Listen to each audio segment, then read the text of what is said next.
अगर तुमने मेरी बहन की ज़िंदगी बर्बाद की है, तो मैं तुम्हारी बहन की ज़िंदगी अपने हाथों में ले लूँगा। जयपुर के सबसे अमीर और रसूखदार परिवारों में से एक वारिस प्रशांत राठौर की यह आवाज़ सुनकर पूरा हॉल सन्नाटे में डूब गया था। सामने खड़ी सरगम की आंखों से आंसू बह रहे थे, जबकि उसके भाई भाविक की मुट्ठियां गुस्से से भिजी हुई थी। कुछ घंटे पहले तक सब कुछ सामान्य था, लेकिन एक झूठ ने 4 जिंदगियां तबाह कर दी थी। हुआ ये था कि प्रशांत की छोटी बहन प्राची बचपन से ही भाविक को पसंद करती थी। कॉलेज में पढ़ाई के दौरान उसने कई बार भाविक के करीब आने की कोशिश की, लेकिन भाविक हमेशा उससे दूरी बनाए रखता था, क्योंकि वह सरगम से प्यार करता था।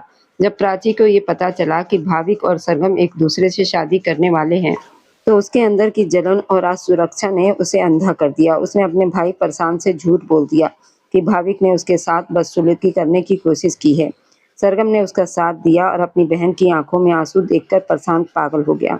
उसने बिना सच जाने सरगम को उसके ही घर से उठाकर जबरदस्ती शादी कर ली और उसकी पूरी जिंदगी बदल दी। लेकिन सच्चाई ज्यादा दिन छिप नहीं सकी। कुछ महीनों के बाद प्राची का झूठ सबके सामने आ गया। प्रशांत को अपनी सबसे बड़ी गलती का एहसास हुआ। वह शर्म से सर नहीं उठा पा रहा था। दूसरी तरफ भाविक की बहन सरगम अपनी बर्बाद हुई जिंदगी के साथ हर दिन जी रही थी। भाविक अपनी बहन की हालत देखकर अंदर ही अंदर जल रहा था। वह चाहता तो प्रशांत को बर्बाद कर सकता था, लेकिन उसने उससे भी खतरनाक रास्ता चुना।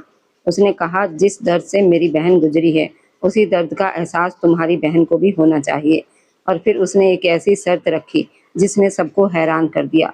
उसने प्राची से शादी करने की मांग कर दी। प्रशांत जानता था उसकी बहन दोषी है, इसलिए अपराबोध में उसने ये रिश्ता स्वीकार कर लिया। उसे लगा कि शायद शादी के बाद सब ठीक हो जाएगा, लेकिन वह नहीं जानता था कि भाविक प्यार के लिए नहीं, बदला लेने के लिए प्राची को अपनी पत्नी बनाने जा रहा है। एक तरफ सरगम अपने ही पति प्रशांत से नफरत करती थी, जिसने उसकी जिंदगी छीन ली थी, तो दूसरी तरफ प्राची उस आदमी की पत्नी बनने जा रही थी जिसे वह सालों से प्यार करती थी, लेकिन वही आदमी उससे नफरत करता था। 4 लोगों की जिंदगी एक झूठ, एक बदले और एक मजबूरी के रिश्ते में बन चुकी थी।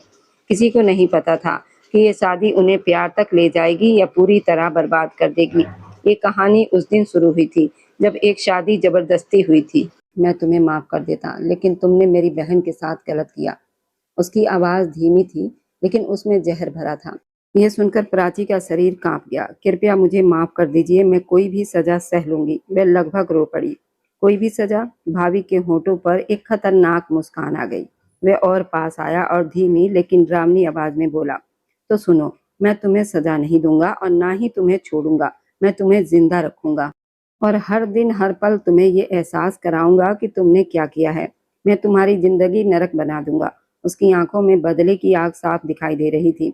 नहीं, कृपया ऐसा मत कीजिए, मैं और नहीं सह पाऊंगी। प्राची फूट फूट कर रोने लगी। सहन नहीं कर पाओगी? भाविक ठंडी हंसी हंसा।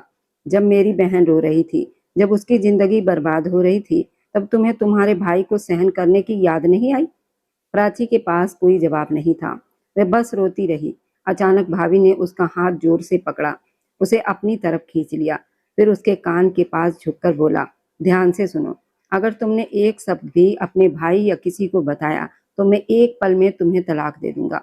और याद रखना, तुम्हारा तलाक सिर्फ तुम्हारी जिंदगी नहीं तोड़ेगा, बल्कि सरगम और प्रशांत का घर भी बिखर जाएगा। ये सुनकर प्राची की आंखें डर से फैल गई। नहीं, आप ऐसा नहीं कर सकते, उसने कांपते हुए कहा। मैं कर सकता हूँ और करूंगा भी। भाविक ने कंधे उचकाए, उसे झटक कर बिस्तर पर गिरा दिया, पीछे हट गया। कमरे में अब सिर्फ प्राची की सिसकियों की आवाज गूंज रही थी। वह डर और दुख गुस्से में कांप रही थी। उसका मन कर रहा था कि वो जवाब दे, चिल्लाए, लेकिन वह जानती थी वह हार चुकी है। उसने अपने आंसू पोंछे, गहरी सांस ली और सिर झुका लिया। ठीक है, मैं कुछ नहीं कहूंगी, आपकी सजा मंजूर है, उसने मुश्किल से कहा। भाविक ने कुछ पल उसे देखा, फिर खड़ा हो गया। अच्छा है, क्योंकि अब तुम इसी तरह जियोगी और ये दुल्हन का रूप तुम्हारे जैसी चालाक और जलने वाली औरत पर अच्छा नहीं लगता। पत्नी का हक देना तो बहुत दूर की बात है। उसके इन शब्दों ने प्राची का दिल तोड़ दिया। उसकी आंखों में आंसू, दिल में डर और पछतावा भर गया। ऐसा दर्द जिससे वो कभी नहीं बच पाएगी। दूसरी तरफ छत पर खड़ी सरगम चुपचाप आसमान देख रही थी। तभी पीछे से प्रशांत की आवाज आई, तुम यहाँ अकेली क्या कर रही हो? उसकी आवाज हमेशा की तरह आदेश देने वाली थी। लेकिन आज उसमें हल्की थकन भी थी। सरगम ने एक पल उसे देखा, फिर नजरें फेर ली। सोच रही हूँ, उसने धीमे लेकिन साफ आवाज में कहा। किस बारे में? प्रशांत कुछ कदम आगे बढ़ा। इस बार सरगम ने उसकी आंखों में देखते हुए कहा, आपके फैसलों के बारे में। पहले मुझसे शादी और अब अपनी बहन की शादी मेरे भाई से। दोनों गलत फैसले थे। उसके ये शब्द सुनकर प्रशांत का चेहरा सख्त हो गया। मैंने जो किया सही किया, उसने ठंडे स्वर में जवाब दिया। सच में एक झूठ की वजह से मेरी जिंदगी बर्बाद कर दी, अब एक और जिंदगी भी बर्बाद कर दी। सरगम की आवाज में हल्की कड़वाहट साफ थी। उसने शादी होने तक प्रशांत और भाविक दोनों को समझाने की बहुत कोशिश की थी, लेकिन दोनों अपने फैसले पर अड़े रहे। हद में रहो सरगम, और बहस मत करो। प्रशांत की आंखों में सख्ती आ गई। मेरी अब कोई हद नहीं रही प्रशांत। जिस दिन आपने मेरे साथ जबरदस्ती की थी, उसी दिन मेरी सारी हदें खत्म हो गई थी। वह नफरत से बोली, कमरे की तरफ जाने लगी। एक पल के लिए प्रशांत चुप रह गया, जैसे उसके सब सीधे दिल में उतर गए हों। क्या चाहती हो? वह उसके पीछे आया। कुछ नहीं, लेकिन क्या आपको लगता है कि भाविक ऐसे ही मान गया? उसने पलटकर पूछा। उसने माफी की शर्त रखी थी और मैंने मान ली। बात खत्म। प्रशांत ने नजरें चुराई। बात खत्म नहीं हुई। आप उसे नहीं जानते, वह ऐसे ही किसी को माफ नहीं करता। सरगम की आवाज तेज हो गई और पहली बार प्रशांत के चेहरे पर हल्की चिंता दिखी। शायद उसने प्राची से शादी प्यार के लिए नहीं, बल्कि बदला लेने के लिए की है। सरगम ने धीरे से लेकिन साफ कहा, वह ऐसा नहीं करेगा। प्रशांत ने मुट्ठी भींच ली। क्यों नहीं करेगा? आपने क्या किया था? बिना कोई सफाई सुने आपने मेरी जिंदगी छीन ली, तो वो क्यों नहीं करेगा? सरगम की आंखों में आंसू आ गए, लेकिन उसकी आवाज मजबूत रही और उसके शब्द जैसे प्रशांत के दिल पर चोट कर गए। वह कुछ पल चुप रहा, फिर एक कदम आगे बढ़ा। हम दोनों भाई बहन ने गलती की है और अब हम मिलकर इसे ठीक करेंगे। उसने धीमी आवाज में कहा, ये ठीक करना है एक और लड़की की जिंदगी दांव पर लगाकर? चाहे वो प्राची ही क्यों ना हो, वह भी इंसान है। सरगम ने चिंता से कहा, तुम्हें उसकी फिक्र हो रही है? उसी लड़की की जिसने तुम्हारी जिंदगी बर्बाद की? प्रशांत ने उसे पकड़कर झकझोरा। मैं उसके जैसी नहीं बनना चाहती। सरगम ने धीरे से कहा, चिंता मत करो, प्राची की किस्मत में यही था। और अगर भाविक ने बदला लेने के लिए उससे शादी की है, तो ठीक है, बदला ले ले। शायद उसके पाप धुल जाए, वह इसी लायक है। उसने गहरी सांस ली। सरगम ने सिर उठाया। अच्छा, और अपनी सजा के बारे में क्या सोचते हैं? सबसे बड़ी दोषी तो आप ही हैं, जिन्होंने बिना सच्चाई जाने मेरी जिंदगी बर्बाद कर दी। तो दीजिए ना मुझे सजा। मैं तो इंतजार कर रही हूँ और मुझे आपसे माफी नहीं, सजा चाहिए। प्रशांत ने भवे सिकोड़ ली। उसे कमर से पकड़कर अपने पास खींच लिया। सरगम की सारी हिम्मत जैसे खत्म हो गई। वह शर्म से नजरें झुकाकर खुद को छुड़ाने की कोशिश करने लगी। क्या करें हम? दूर हो जाएं? वह घबराकर बोली। सजा दो ना मुझे, जैसे मैंने तुम्हें सजा दी थी। मुझसे बदला ले लो। प्रशांत हल्की मुस्कान के साथ उसे छेड़ रहा था। ये आपकी सजा कि मुझसे दूर रहे? वह धीरे से बोली और उसकी तरफ देखने लगी। प्रशांत ने एक पल उसे देखा, फिर पीछे हट गया। ठीक है, अगर तुम्हारी यही मर्जी है तो मैं ये सजा मंजूर करता हूँ। उसने दिल पर हाथ रखकर हल्की मुस्कान के साथ कहा। लेकिन न जाने क्यों सरगम को उसका ये मानना अच्छा नहीं लगा। उसके दिल ने कहा कि ये सजा उसने प्रशांत को नहीं, बल्कि खुद को दी है। अगले दिन जयपुर के बड़े हवेली जैसे घर के बाहर एक बड़ी गाड़ी आकर रुकी, तो नौकर तुरंत आगे बढ़े और गाड़ी से सरगम के साथ प्रशांत उतरा। हमेशा की तरह शालीन, लेकिन आज उसके साथ बहुत सारे तोहफे भी थे। नौकर बड़े बड़े डिब्बे, महंगे बैग और मिठाई के पैकेट निकालने लगे, जबकि वह सरगम के साथ अंदर जाने लगा। सरगम हल्के रंग के सूट में सादगी से भरी लेकिन बहुत सुंदर लग रही थी। आज भाविक के पापा ने इन दोनों को खाने पर बुलवाया था, इसलिए वो यहाँ आए हुए थे। ध्यान से ये सब अंदर ले जाओ, कुछ भी खराब नहीं होना चाहिए। प्रशांत नौकरों को समझा रहा था। उसकी आवाज में वही रोब था, लेकिन आज उसमें अपनापन भी था। अपने परिवार के लिए उसकी चिंता देखकर सरगम के दिल में उसके लिए थोड़ी नरमी आई। तभी भाविक और उसके पापा बाहर आकर उनका स्वागत करने लगे। भाविक का चेहरा हमेशा की तरह गंभीर था, लेकिन होठों पर हल्की औपचारिक मुस्कान थी। वे सब एक दूसरे से मिले और फिर अंदर गए, जहां प्राची और भाविक की मम्मा फूल लेकर उनका स्वागत कर रही थी। सरगम ने देखा कि प्रशांत सबके साथ बहुत शालीनता से मिल रहा था। वह हैरान थी। क्या ये वही आदमी है जिसने उसे पहली बार जबरदस्ती अपने साथ लाया था, जिसने उसकी जिंदगी को दर्द दिया था? और आज वही आदमी सबके सामने इतना समझदार पति बन रहा था। उसके दिल में उसके लिए एक छोटी सी जगह बनने लगी। कैसे हो प्राची? प्रशांत ने उससे पूछा। प्राची पूरी तरह तैयार थी। बहुत सुंदर लग रही थी, लेकिन आंखों के नीचे हल्की थकान साफ दिखाई दे रही थी। मैं ठीक हूँ भैया। उसने तुरंत मुस्कुराने की कोशिश की। पक्का? प्रशांत ने ध्यान से उसे देखा। हाँ, वह बहुत अच्छे हैं, मेरा बहुत ख्याल रखते भी हैं, प्राचीन ने जल्दी से कहा। तो प्रशांत के चेहरे पर मुस्कान आया, जैसे उसके दिल का बोझ हल्का हो गया हो। अच्छा है, बस तुम खुश रहो, मैं यही चाहता हूँ। उसने सिर हिलाया तो प्राची ने भी जबरदस्ती मुस्कुराकर सिर हिला दिया। अब अपने पति का नाम लेना बंद करो, वो तुम्हारे पति है। प्रशांत ने मजाक किया तो सब हंस पड़े। उसके बाद काफी देर तक वह चाय पीते और बातें करते रहे। थोड़ी देर के बाद जब प्राची बर्तन हटाने के लिए नौकरानी को कह रही थी तो सरगम धीरे से उसके पास आई। प्राची, सरगम की आवाज सुनकर वह चौंक गई। देखो, मैं तुमसे नंद की तरह नहीं बल्कि एक दोस्त की तरह बात करना चाहती हूँ, सरगम ने प्यार से कहा। क्या? प्राची की आंखों में हैरानी थी। ये कि भाभी तुम्हारे साथ ठीक है ना? सरगम ने धीरे से पूछा। प्राची की आंखें भर आई, लेकिन उसने खुद को संभाला। देखो, मुझसे झूठ मत बोलना, मुझे डर है कि मेरा भाई तुमसे बदला ले रहा है, इसलिए सच बताओ ताकि मैं उससे बात कर सकूं। सरगम ने उसका हाथ थाम लिया। ये सुनते ही प्राची टूट गई और तुरंत सरगम के गले लग गई, जैसे उसे सहारे की जरूरत हो। मैं बहुत बुरी हूँ, मैंने तुम्हारे साथ बहुत गलत किया था, वह रोते हुए बोली। सरगम एक पल के लिए चुप रह गई, फिर धीरे धीरे उसकी पीठ सहलाने लगी। छोड़ो, जो हो गया उसे भूल जाओ, उसने प्यार से कहा। नहीं, प्राची ने सिर हिलाया। तुम इतनी अच्छी हो और मैंने तुम्हारे साथ क्या किया? वह रोती रही।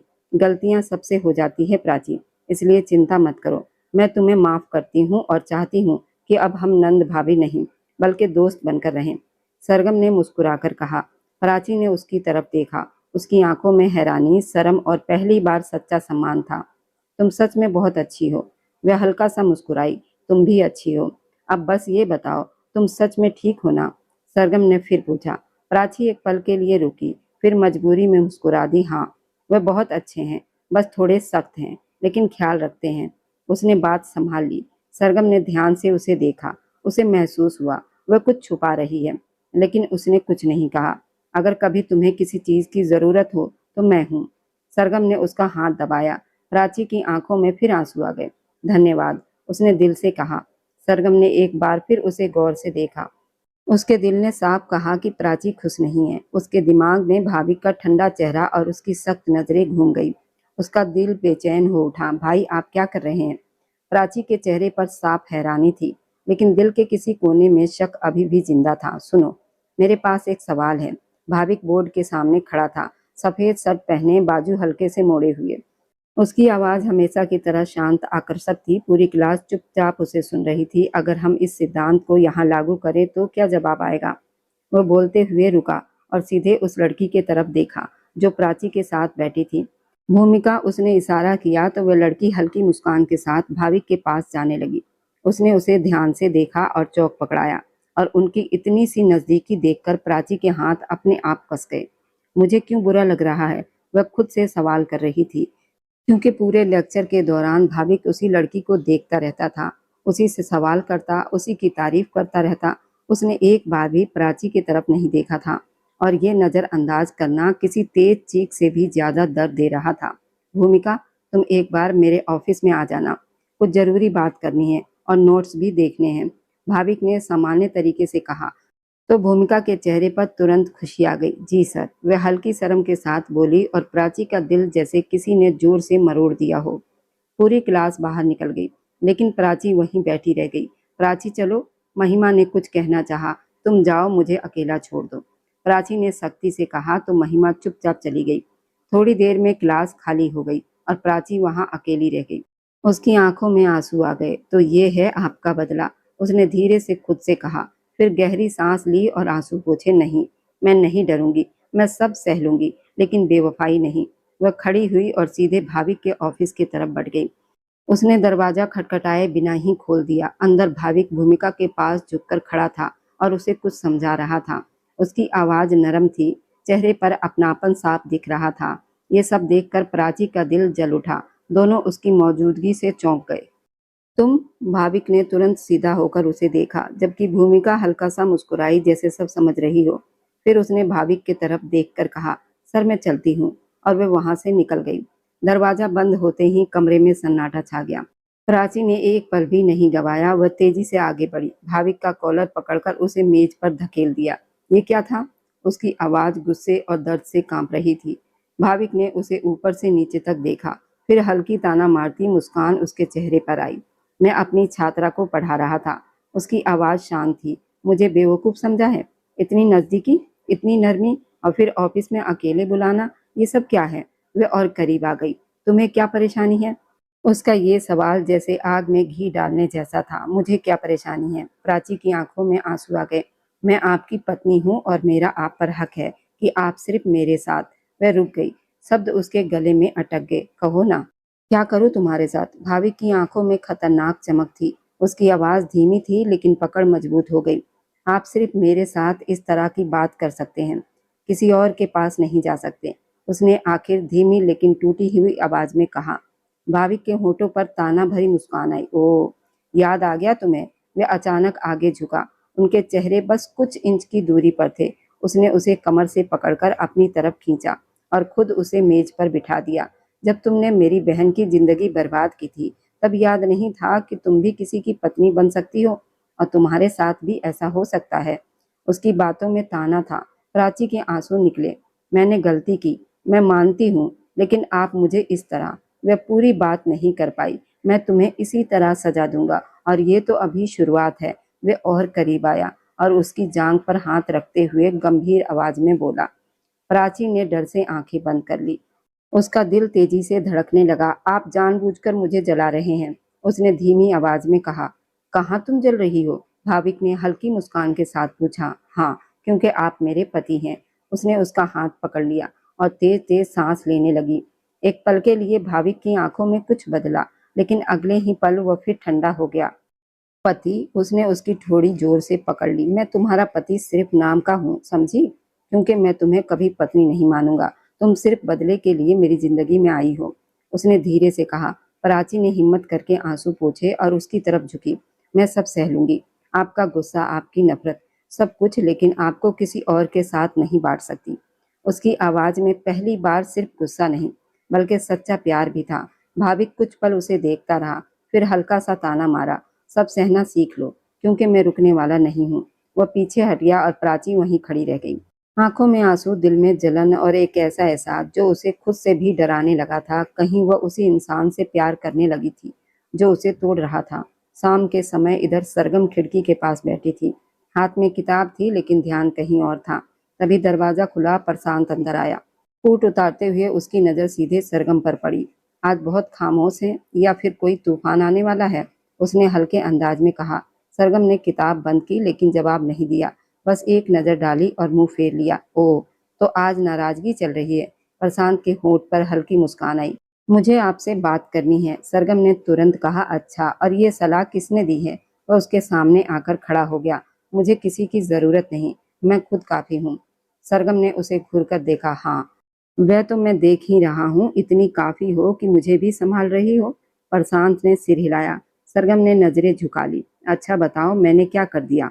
उसने भौं उठाकर पूछा। आपको सब पता है, फिर भी पूछते हैं? वह तुरंत बोली। नहीं, सच में क्या हुआ है? वह थोड़ा और करीब आया।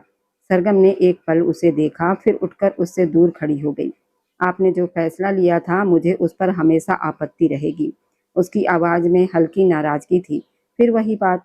प्रशांत ने गहरी सांस ली। हाँ, वही बात, क्योंकि वह गलत था।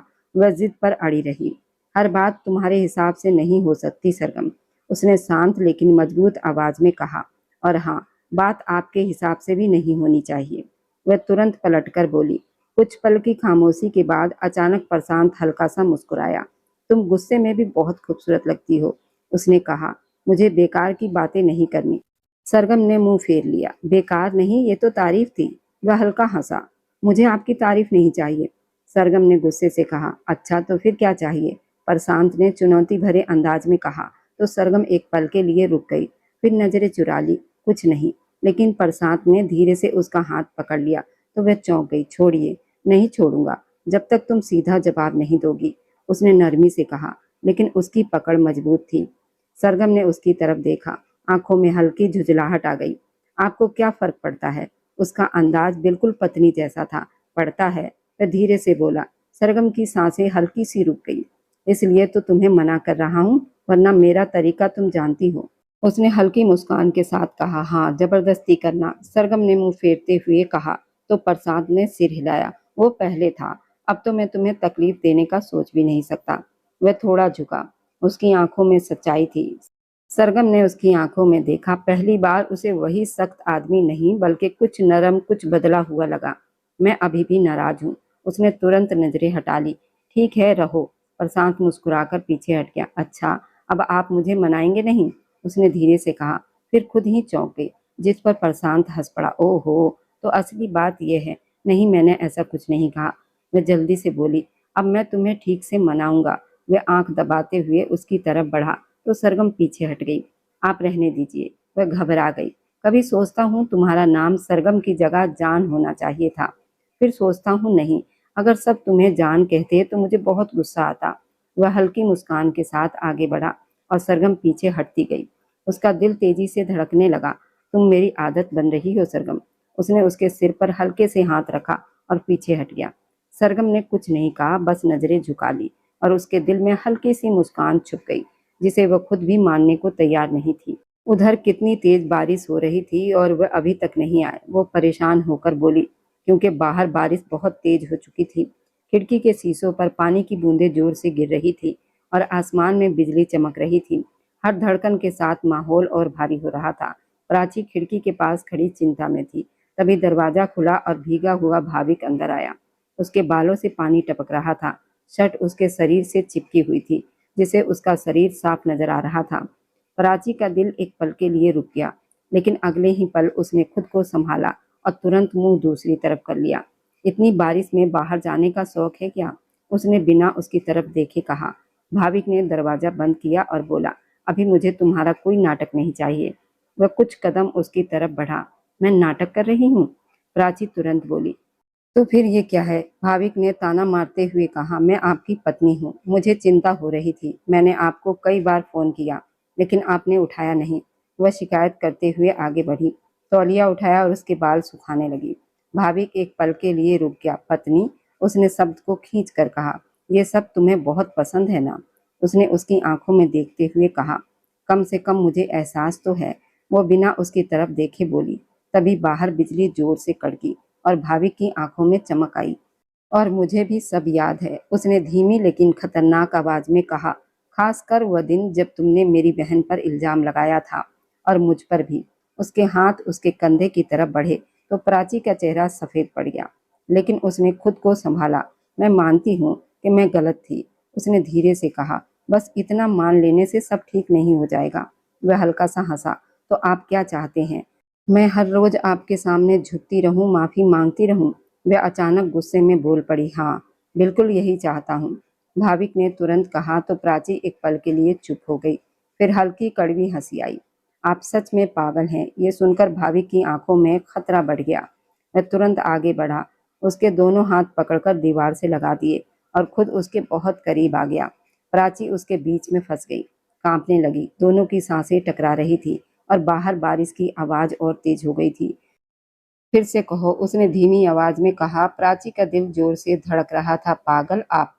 उसने धीरे से लेकिन मजबूती में कहा। भाविक कुछ पल उसे देखता रहा, फिर उसके होठों पर हल्की मुस्कान आई।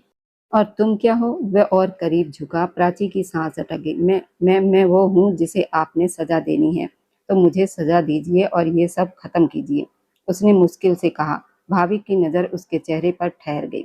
उसकी भीगी पलकों, कांपते होठों और मासूम चेहरे को देखकर वह एक पल के लिए चुप रह गया। इतनी आसानी से कुछ खत्म नहीं होगा, उसने धीरे से कहा। तो फिर क्या चाहते हैं आप? मुझे तड़पते देखना? प्राची ने बेबसी से पूछा। हाँ, भाविक ने उसके बहुत करीब आकर कहा था। प्राची की आंखों में आंसू आ गए, लेकिन उसने नजरें नहीं झुकाई। तो तड़पाइए ना, जितना तड़पा सकते हैं, उसने धीमी आवाज में कहा। भाविक की आंखों में एक पल के लिए हैरानी आई, फिर वे और करीब आया। अब उनके बीच कोई दूरी नहीं थी। तुम्हें मुझसे डर नहीं लगता? उसने गहरी सांस लेते हुए पूछा। बाहर बारिश तेज थी, लेकिन कमरे में सिर्फ उनकी सांसों की आवाजें थी। भाविक धीरे से उसके चेहरे के पास हाथ लाया, जैसे उसका आंसू पोंछेगा, लेकिन अचानक उसने उसका चेहरा कसकर पकड़ लिया, ऊपर कर दिया। दिल तो चाहता है कि तुम्हारे लगाए सारे आरोप सच कर दूं। लेकिन मुझे अपनी माँ की परवरिश याद आ जाती है, उसने नफरत से कहा और उसे छोड़कर पीछे हट गया। अगर इससे आपका गुस्सा कम होता है तो आप मुझे मार दीजिए, मुझे कोई शिकायत नहीं होगी। प्राची रोते हुए बोली, मुझे मत आजमाओ, उसने धीमी आवाज में कहा। आप भी मुझे मत आजमाइए, वह जैसे हार चुकी थी। भाविक ने उसे देखा, फिर सिर झटककर बाथरूम की तरफ चला गया। एक दिन आप खुद मानेंगे कि मैं उतनी बुरी नहीं हूँ जितना आप सोचते हैं, प्राची ने पीछे से कहा था, लेकिन भाविक ने उसे अनसुना कर दिया और दरवाजा बंद कर लिया। बाहर बारिश जारी थी, अंदर प्राची के आंसू उसके गालों पर गिर रहे थे। दिन धीरे धीरे गुजरने लगे, ना सब कुछ ठीक हुआ और ना ही पहले जैसा रहा। लेकिन एक चीज बदल रही थी, उनके बीच की दूरी। अब भाविक का व्यवहार पहले जैसा खुला हुआ कठोर नहीं रहा था। वह अभी भी सख्त था, ताने मारता था, लेकिन उसकी आंखों में लगातार जलती नफरत कभी कभी कम होने लगती थी। और प्राची वह अब पहले जैसी जिद्दी और तेज बोलने वाली लड़की नहीं रही थी, बल्कि शांत और आज्ञाकारी सी बन गई थी। वह अब हर संभव कोशिश कर रही थी कि भाभी का ख्याल रखे, ताकि उसके किए की माफी मिल जाए और उसका पति उसके साथ ठीक व्यवहार करने लगे। वह अपने माँ बाप जैसा शादी नहीं करना चाहती थी, इसलिए खुद को बदलने की पूरी कोशिश कर रही थी। एक दिन जब भाभी लैपटॉप पर काम कर रहा था, तो प्राची ने धीरे से उसके पास टेबल पर चाय रख दी। उसने बस इतना कहा। भाविक ने एक नज़र उसकी तरफ डाली। मैंने नहीं मांगी थी, उसने बिना देखे कहा। फिर भी बना दी। प्राची ने हल्के से कंधे उचकाए और मुड़ने लगी। रुको, भाविक की आवाज आई तो वह रुक गई। चीनी कम होगी, उसने कप उठाते हुए कहा। आपको कैसे पता? अभी तो चखा भी नहीं, प्राची हैरानी से बोली। भाविक ने कप होठों तक ले जाकर हल्का सा घूंट लिया। सच में चीनी कम थी। आजकल तुम अपने बोलने में इतने मिठास डाल रही हो, तो लग रहा है चाय में चीनी कम होगी। वह उसकी तरफ देखकर बोला, तो प्राची के होठों पर हल्की सी मुस्कान आ गई, जिसे उसने तुरंत छुपा लिया। अब वह अक्सर छोटी छोटी बातों पर ताना मारता था, लेकिन प्राची अब गुस्सा नहीं करती थी, बल्कि मुस्कुरा देती थी, या कभी कभी मुस्कुराकर जवाब देती थी, तुम बदल गई हो।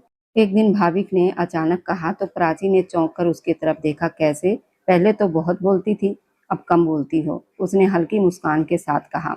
आपकी वजह से, प्राची ने भी मुस्कुराते हुए जवाब दिया। मेरी वजह से? भाविक ने भौं चढ़ाई। हाँ, आपने सिखा दिया कि हर बात कहना जरूरी नहीं होता, खामोशी भी बहुत कुछ कह जाती है, उसने नजरें झुकाते हुए कहा। और ये बात सीधे भाविक के दिल में उतर गई। वह कुछ पल चुप रहा, फिर धीरे से बोला, और कुछ सीखा? प्राची ने हल्का सा सिर उठाया, उसकी तरफ देखा, फिर नजरें चुरा ली। हाँ। वह कुछ पल चुप रही, फिर मुश्किल से बोली, कुछ लोग जितने बुरे दिखते हैं उतने होते नहीं। उसने उसे हल्के प्यार से देखते हुए कहा। भाविक का दिल एक पल के लिए थम सा गया। तुम्हें लगता है मैं अच्छा हूँ? उसने धीमी आवाज में पूछा। मैंने ऐसा कब कहा? लेकिन आप इतने भी बुरे नहीं जितना पहले लगते थे, वह धीरे से बोली और मुस्कुराते हुए वहां से चली गई। यह सुनकर भाविक के होठों पर हल्की मुस्कान आई, लेकिन उसने तुरंत खुद को संभाल लिया। इसके बाद प्राची अक्सर उसे चुपके से देखने लगी। जब वो काम कर रहा होता, जब वो किसी से बात कर रहा होता, हर बार उसके दिल में एक अजीब सा एहसास उठता था, यही वो इंसान है जिससे मैं डरती भी हूँ। और वह खुद को रोक लेती, लेकिन सच यही था कि वह उससे प्यार करने लगी थी। एक उम्र का आकर्षण अब उसका पति बन चुका था, तो दिल अपने आप उसकी तरफ खींच रहा था। भाविक, वह खुद से लड़ रहा था। हर बार जब वो प्राची को चुप देखता था, जब वो उसकी छोटी छोटी बातों का ध्यान रखती, तो उसके अंदर कुछ नरम पड़ता। लेकिन अगले ही पल सरगम का चेहरा, उसकी तकलीफ उसके दिमाग में आ जाती। नहीं, मैं सब कुछ नहीं भूल सकता, वह खुद से कहता, लेकिन उसका दिल और दिमाग मान ही नहीं रहे थे। यही वजह थी, एक दिन जब प्राची फिसलने लगी तो भाविक ने तुरंत उसे पकड़ लिया। कुछ पल के लिए वह उसकी बाहों में रही। दोनों की नजरें मिली, सांसें थम गई, जैसे समय रुक गया हो। प्राची का दिल तेजी से धड़कने लगा। भाविक की पकड़ मजबूत हो गई, लेकिन इस बार उस पकड़ में सख्ती नहीं थी, कुछ और था, जिसे दोनों महसूस तो कर रहे थे, मगर मान नहीं रहे थे। ध्यान से चला करो, वह बस इतना कह सका और तुरंत उसे छोड़ दिया। प्राची ने धीरे से सिर हिला दिया, लेकिन उसके होठों पर हल्की सी मुस्कान आ गई, क्योंकि उसे लगा जैसे वह उसे छोड़ना नहीं चाहता था। अब उनके बीच सिर्फ नफरत नहीं थी, बल्कि एक खामोश और खतरनाक आकर्षक भी था, जो दोनों को करीब ला रहा था। और यही आकर्षक आगे चलकर सब कुछ उलझाने वाला था। तभी प्रशांत सरगम को लेने आया, और प्राची को भी वहां देखकर उसके चेहरे पर हल्की नरमी आई। कैसी हो प्राची? उसने मुस्कुराकर पूछा, और प्राची उसके गले लग गई। मैं ठीक हूँ भैया, आप कैसे हैं? उसने मुस्कुराते हुए पूछा, मैं ठीक हूँ, तुम कैसी हो? उसने प्यार से उसका चेहरा पकड़कर पूछा। तो प्राची ने तुरंत मुस्कुराने की कोशिश की, लेकिन उसकी नज़र एक पल के लिए भाविक की तरफ गई, जो अब काम खत्म करके उनकी तरफ आ गया था, ताकि प्राची को घर छोड़ सके। मैं बिल्कुल ठीक हूँ, उसने खुशी दिखाते हुए कहा। तो प्रशांत ने संतोष से सिर हिलाया, अच्छा है।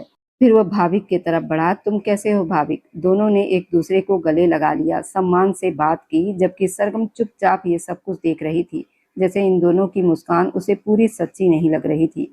वैसे भैया, आपने पापा को मेरी शादी के बारे में बताया? प्राची ने बात बदलते हुए पूछा। तो प्रशांत के चेहरे पर हल्की सी गंभीरता आ गई। हाँ बताया, उन्होंने बहुत गुस्सा किया, मुझे घर से निकाल दिया और काफी धमकियां दी, लेकिन मुझे फर्क नहीं पड़ता, मैंने वही किया जो मेरी बहन के लिए सही था, उसने सीधे शब्दों में कहा। तो सब चुप हो गए। कोई बात नहीं, कुछ दिन की बात है, फिर खुद मान जाएंगे, आखिर मैं उनका इकलौता बेटा हूँ, ज्यादा दिन नाराज नहीं रहेंगे, प्रशांत ने हल्की मुस्कान के साथ कहा, लेकिन उसकी आवाज में थकान साफ थी। सरगम और प्राची की आंखों में एक पल के लिए चिंता आई, लेकिन उन्होंने कुछ नहीं कहा। चलो सरगम, देर हो रही है, गाड़ी में बैठो, प्रशांत ने कहा। ठीक है, फिर मिलते हैं, भाविक ने प्राची की तरफ देखते हुए कहा, और वे जाने लगे। तभी प्रशांत ने कहा, मुझे तुमसे 2 मिनट बात करनी है। भाविक की बात पर तीनों चौंक गए। फिर कुछ पल के बाद भाविक ने सिर हिलाया और प्राची को इशारा किया। उसने भी सिर हिलाया। उसने चाबी ली और अपनी जगह की तरफ चली गई। सरगम थोड़ी उलझन में थी और धीरे से प्रशांत की गाड़ी में जाकर बैठ गई। अब वहां सिर्फ भाविक और प्रशांत खड़े थे। प्रशांत ने गहरी सांस ली। मुझे तुमसे एक बात करनी है। वह पहली बार थोड़ा गंभीर और नरम लग रहा था। कहो, भाविक ने उसे देखते हुए शांत स्वर में कहा। प्रशांत ने कुछ पल नजरें नीचे की, जैसे सब ढूंढ रहा हो, और फिर बोला, प्राची वैसी नहीं है जैसी दिखती है। ये सुनकर भाविक के चेहरे पर हल्का सा ताना उभरा। मैं देख चुका हूँ वो कैसी है। नहीं, तुमने उसका सिर्फ एक पहलू देखा है, वो हमेशा ऐसी नहीं थी, वो बहुत अच्छी और समझदार लड़की थी। प्रशांत धीरे धीरे बोल रहा था, मेरे माँ पापा ने प्यार में शादी की थी, लेकिन मैं बचपन से उनके झगड़े देखता रहा। करीब 12-13 साल का था, धीरे धीरे सब बिखर गया। लेकिन मेरी छोटी बहन प्राची अंदर ही अंदर टूटने लगी, वह उदास रहने लगी। फिर मेरे माता पिता अलग हो गए, मम्मा के पास हम रहे। पापा ने कभी उसे समझने की कोशिश नहीं की। मैं बेटा था इसलिए जरूरी था, लेकिन उसे बेटी समझकर कभी उतना प्यार नहीं मिला। अगर उसे किसी से सच्चा प्यार मिला तो वो मैं था, लेकिन मैं उसके लिए माँ पापा नहीं बन सकता था। यही कमी उसे अंदर से तोड़ रही थी। बाहर से वह जिद्दी और बेरुखी बनती गई। वह कुछ पल चुप हुआ और भाविक अब ध्यान से उसकी बात सुन रहा था। वह खुद से नहीं आई थी, पापा ने उसे इसलिए जाने दिया क्योंकि माँ के साथ रहना उन्हें ठीक नहीं लगा। लेकिन मेरी माँ के लिए अब दूसरी जिंदगी ज्यादा जरूरी हो गई थी, इसलिए मेरी बहन को अपमानित करके घर से निकाल दिया गया। वह और टूट गई थी। उस उम्र में ये सब सहना बहुत मुश्किल था। वह हमेशा अकेली रही। उसे ध्यान चाहिए था, लेकिन कभी मिला ही नहीं, और यही कमी उसे ऐसा बना गई। प्रशांत ने धीमी आवाज में कहा। कुछ पल के लिए वहां सन्नाटा छा गया। भाभी के मन में प्राची का रोता हुआ चेहरा आया। उसकी छोटी छोटी कोशिश एक पल के लिए उसके दिल को छू गई, लेकिन अगले ही पल सरगम का चेहरा, उसका दर्द उसके सामने आ गया। तो उसने तुरंत खुद को संभाल लिया। मुझे पता है उसने गलती की, उसने तुम पर गलत आरोप लगाया।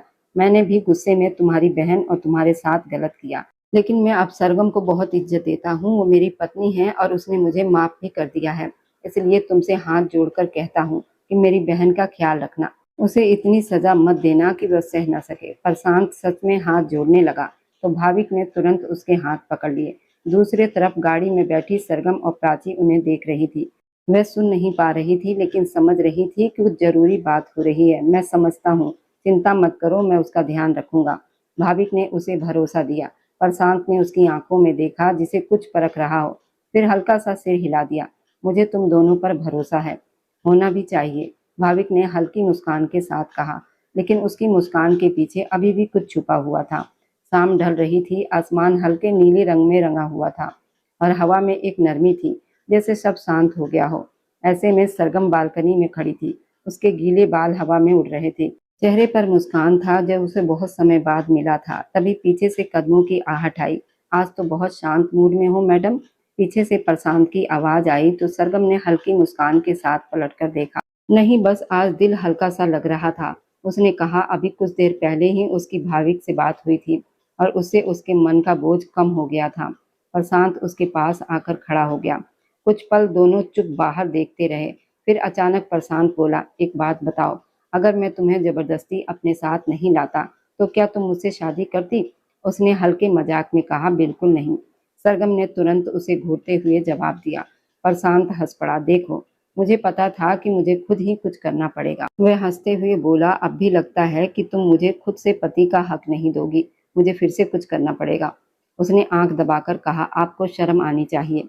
सरगम ने उसकी बाह पर हल्का सा मुक्का मारा, अरे इस जबरदस्ती का नतीजा देखो कितना अच्छा निकला, अब इसका भी निकलेगा। वह मजाक में बोला तो सरगम के गाल हल्के से लाल हो गए। ये आपका भ्रम है, मुझे आप बिल्कुल भी पसंद नहीं, उसने ऊपर से कहा था। अच्छा, प्रशांत ने झुककर उसकी आंखों में देखा, तो फिर अब जो तुम मुझसे इतनी बातें करती हो पहले क्यों नहीं करती थी? उसने पूछा। सरगम एक पल के लिए चुप रही, फिर नजरें चुरा ली, क्योंकि पहले आप बहुत बदतमीज थे, उसने मुंह फेरते हुए कहा, और बहुत प्यारी लग रही थी। और अब? प्रशांत ने गंभीर होकर पूछा। अब भी हैं, बस थोड़े कम। वह हंसते हुए बोली, इसका मतलब कि प्यार बढ़ रहा है? प्रशांत ने हल्की मुस्कान के साथ कहा। ये सुनकर सरगम हंस पड़ी, और उसकी ये हंसी प्रशांत के दिल में गहराई तक उतर गई। हवा के झोंके से सरगम के बाल चेहरे पर आ गए तो प्रशांत ने धीरे से उसके बाल कान के पीछे कर दिए। इस बार इसमें कोई जबरदस्ती या घमंड नहीं था, बस एक सच्ची नरमी थी, सिर्फ नरमी और प्यार था। सरगम ने उसकी तरफ देखा तो उसकी आंखों में हल्की शर्म और सच्चा प्यार दिख रहा था। सरगम, प्रशांत ने धीरे से कहा, तो उसका दिल तेजी से धड़कने लगा। मैं सच में बहुत शर्मिंदा हूँ, मुझे माफ कर दो, मैंने तुम्हारे साथ बहुत गलत किया है। उसकी आवाज में पहली बार पूरी सच्चाई थी। सरगम की आंखों में आंसू आ गए, लेकिन उसने हल्की सी मुस्कान के साथ कहा, अगर आप दोबारा ऐसा नहीं करेंगे तो मैं आपको माफ कर सकती हूँ। हालांकि वह उसे पहले ही माफ कर चुकी थी, लेकिन थोड़ा सा नखरा दिखाना जरूरी समझा। अरे अब तो मैं कसम खाता हूँ आगे से तुम्हारे साथ सिर्फ प्यार करूंगा, कुछ भी गलत नहीं होगा। वह मुस्कुराते हुए बोला, और सरगम शर्माती हुई इधर उधर देखने लगी और कमरे में जाने लगी। अरे कहाँ जा रही हो, एक बात का जवाब तो दो। प्रशांत शरारती अंदाज में उसके पीछे गया। अब क्या? सरगम ने भौं चढ़ाते हुए कहा, अब तो मानती हो ना कि तुम्हें मुझसे थोड़ा सा प्यार हो गया है? उसने मुस्कुराते हुए पूछा। बिल्कुल नहीं। वह तुरंत पीछे हट गई। झूठ बोल रही हो, वो मुस्कुराया। सच कह रही हूँ, वो जिद से बोली। मेरी आंखों में देखकर बोलो, उसने चुनौती दी। सरगम ने उसकी आंखों में देखा, लेकिन कुछ पल बाद उसकी नजरें झुक गई। मैं नहीं बोल सकती, वह शर्माकर उसके सीने से लग गई। बस यही तो था। प्रशांत के चेहरे पर जीत की मुस्कान आ गई। आप बहुत बुरे हैं। सरगम ने हल्के से उसके सीने पर हाथ मारा, लेकिन सिर्फ तुम्हारे लिए। वह धीरे धीरे उसके करीब आया और सरगम का दिल तेजी से धड़कने लगा, लेकिन इस बार वो पीछे नहीं हटी। मैं तुमसे बहुत प्यार करता हूँ। प्रशांत ने उसे अपने करीब खींच लिया। सरगम ने हल्का सा विरोध किया, फिर खुद ही उसका सिर उसके कंधे पर टिक गया। इजाजत है ना, उसने धीरे से पूछा तो सरगम ने मुस्कुराकर सिर हिला दिया। हवा में एक प्यारी सी खामोशी फैल गई, जो किसी भी शब्द से ज्यादा खूबसूरत थी। बाहर रात हो रही थी, लेकिन इन दोनों की जिंदगी में अब रोशनी आ चुकी थी। नफरत से शुरू हुआ ये रिश्ता अब प्यार में बदल गया था। वह क्या स्वाद खाने का है, भाविक के पापा बोले तो सब मुस्कुरा दिए, क्योंकि आज प्राची ने पहली बार अपने हाथों से खाना बनाया था। आज भाविक का जन्मदिन था, इसलिए उसने दिल से पूरी कोशिश की थी खाना अच्छा बने। वह सुबह से बिना आराम किए काम कर रही थी, बहुत थक चुकी थी, लेकिन अब उसकी नज़र बार बार भाविक पर जा रही थी कि शायद वह उसकी तारीफ कर दे। ये सब आज प्राची ने बनाया है, उसकी सास ने कहा तो प्राची ने उम्मीद से भाविक की तरफ देखा, लेकिन उसने प्लेट एक तरफ सरका दी और बोला, मुझे भूख नहीं है, मैं बाहर खाकर आया हूँ। ये सुनकर प्राची जैसे टूट गई। उसने धीमी आवाज में कहा, मैंने आपके लिए बनाया था, तो मैंने नहीं कहा था बनाने को? भाविक ने सख्त लहजे में कहा, और प्राची का दिल टूट गया। कमरे में सन्नाटा छा गया। भाविक की माँ ने तुरंत कहा, ऐसा नहीं बोलते, लेकिन वह ताना मारते हुए उठ गया। प्राची की आंखों में आंसू आ गए, लेकिन उसने खुद को संभाला और बिना कुछ बोले कमरे में चली गई।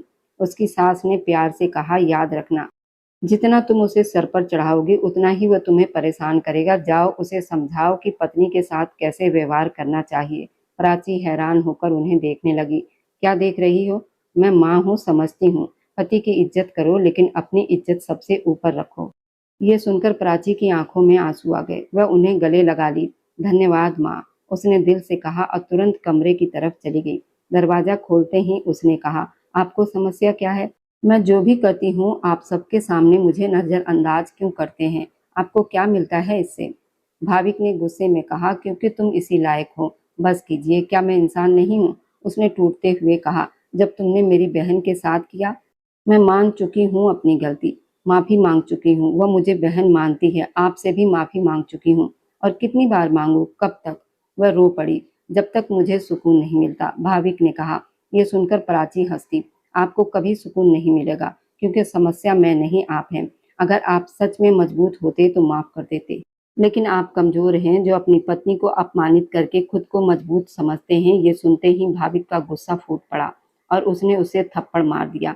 कमरा सन्नाटे में डूब गया। प्राची स्तंभ रह गई। आपने मुझे मारा, उसने धीमी आवाज में कहा। भाविक को तुरंत पछतावा हुआ, लेकिन प्राची पीछे हट गई। आज आपने दिखा दिया कि मेरी क्या जगह है। अब मैं खुद अपनी सजा तय करूंगी। वह रोते हुए बाथरूम में भाग गई। दरवाजा अंदर से बंद कर लिया। भाविक ने दरवाजा पीटना शुरू किया, लेकिन अंदर से कोई जवाब नहीं आया। वह घबरा गया।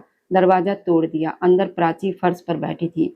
हाथ में ब्लेड था। वह तुरंत उसके पास भागा। ब्लेड छीन लिया। पागल हो गई हो क्या? प्राची जोर जोर से रो रही थी। मैं थक गई हूँ, अब और नहीं सह सकती, मुझे मरना है। भाविक ने ब्लेड दूर फेंक दिया और उसे कसकर अपने सीने से लगा लिया। कुछ नहीं होगा, शांत हो जाओ, मैं हूं यहाँ।